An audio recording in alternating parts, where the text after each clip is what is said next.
যুবসাথী বা লক্ষ্মীর ভাণ্ডার কোনোটি কিন্তু বন্ধ হচ্ছে না। হ্যাঁ, আপনারা ঠিকই শুনছেন, যুবসাথী বা লক্ষ্মীর ভাণ্ডার কোনোটি কিন্তু বন্ধ হচ্ছে না। দুটিরই টাকা কিন্তু এই মাসে ঢুকবে। আমাদের নতুন মুখ্যমন্ত্রী শুভেন্দু অধিকারী কিন্তু আজকে ঘোষণা করে দিয়েছেন যে কোনো প্রকল্পই বন্ধ হচ্ছে না। লক্ষ্মীর ভাণ্ডার বলুন, কৃষক বন্ধু বলুন, ভাতার টাকা বলুন, কোনোটিই কিন্তু বন্ধ হচ্ছে না।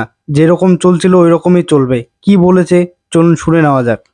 কোনো চালু থাকা সামাজিক প্রকল্প বন্ধ হচ্ছে না। কোনো সামাজিক চালু থাকা প্রকল্প, এটা আমরা আমাদের কর্মসূচি মানে প্রচারকালীনও বলেছি। কোনো চালু থাকা সামাজিক প্রকল্প সে 30 বছর আগের হতে পারে, 10 বছর আগের হতে পারে, কোনো সামাজিক প্রকল্প আমরা বন্ধ করছি না। আমরা পেপারলেস অফিসও করব।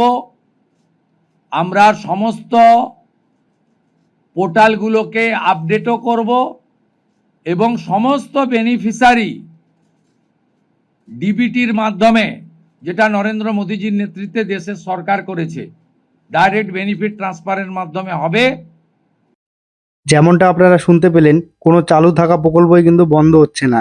তবে তাদের নাম বদলে যেতে পারে, প্রকল্পগুলোর নাম চেঞ্জ হতে পারে, ওয়েবসাইটগুলো চেঞ্জ হতে পারে, কিন্তু কোনো প্রকল্পই কিন্তু বন্ধ হচ্ছে না। সবগুলো প্রকল্পই কিন্তু চালু থাকবে। আর একটা কথা যেটা বললেন যে ডিবিটি লিঙ্কের মাধ্যমে টাকা দিবে, আপনারা কিন্তু আপনাদের ডিবিটি লিঙ্কটি অবশ্যই চেক করে রাখুন যে আপনাদের ডিবিটি লিঙ্ক ঠিক আছে কিনা। কিন্তু পরবর্তী সময়ে কিন্তু সব টাকা ডিবিটি লিঙ্কের মাধ্যমে দিবে। তাই এখন থেকে সবকিছু ঠিকঠাক করে রাখুন, চেক করে রাখুন যে আপনাদের ডিবিটি লিঙ্ক ঠিক আছে কিনা।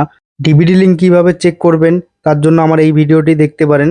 আর ডিবিটি লিঙ্ক কিভাবে করবেন ওটা যদি দেখতে চান তাহলে কমেন্ট করে জানান, পরবর্তী ভিডিও ওই বিষয়ে বানাবো। ভিডিওটি যদি ভালো লাগে লাইক কমেন্ট করে কোনো চালু পেজটিকে ফলো থাকা করে রাখবেন। সামাজিক প্রকল্প ধন্যবাদ। বন্ধ